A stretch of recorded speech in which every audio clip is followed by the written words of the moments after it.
how are you feeling? 'Cause we all have that story where maybe our bodies weren't like reacting to certain things normally. Yeah, of course. So it was 2011 or 12. I can't remember correctly. But anyway, I was on my Christmas holidays from college. So in Ireland, when you're on your Christmas holidays and the 2-3 weeks leading up to Christmas itself, it's a lot of going out. It's a lot of going to bars. It's a lot of partying. It's, you're seeing your friends. You're spending time with family. The drinking age in Ireland is 18, just to Oh, clarify. gee. So I was off college and I was a carefree 19-year-old to an extent. The only thing I was worried about really was how many days left do I have before I have to go back to college.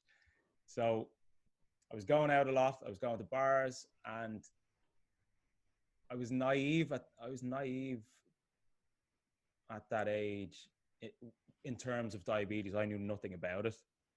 So the thought of me being diagnosed with diabetes was just, it was something that just never even crossed my mind. Here's me thinking, I'm an invincible 19-year-old. I'm fit, I'm healthy, I look after myself. Nothing can ever be wrong with me, Such a naive thought to have. But anyway, I was really, really, really thirsty. And I'm sure you know this, Alex. You just have this unquenchable thirst. Yeah. And I would justify that thirst because I would say I'm only thirsty because I'm hungover from the night before. I've had 10 pints the night before, so that's why I'm really thirsty. And I just remember it so vividly. I was standing by my sink, just pint after pint after pint of water, and it was as if I wasn't drinking anything at all.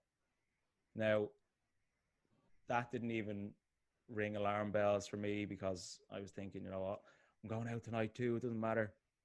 I had lost about 25 pounds in the space of a month. But I didn't notice that really, because, when you see yourself in the mirror every day, or you don't necessarily notice physical changes because they're more gradual. But I had seen a friend, I bumped into a friend that I hadn't seen in a while, and she came up to me and almost alarmingly, she kind of blurted out, you look really different. And I was like, what do you mean I look different? And she goes, I don't know, you just look different.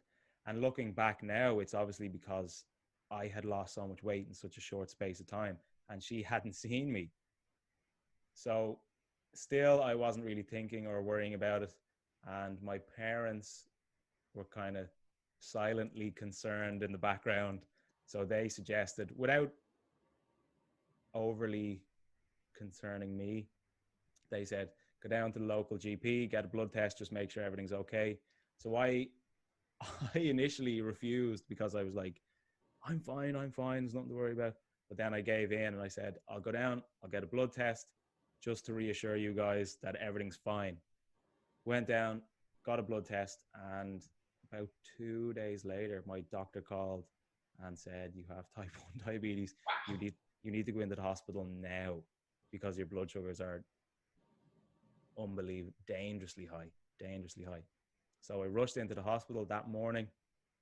Within about 30 minutes, I was on a drip, and my blood sugars were like 680. And they said I was less than 48 hours away from a coma. So it was an intense couple of days, I have to say.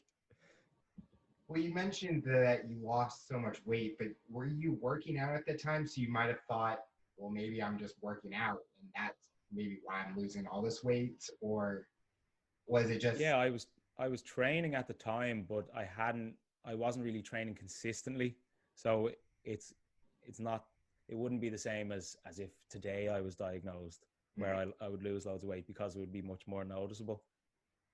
But because back then, as I said, I kind of justified it for, going out drinking more around the Christmas holidays, maybe not eating as much food because I was drinking more.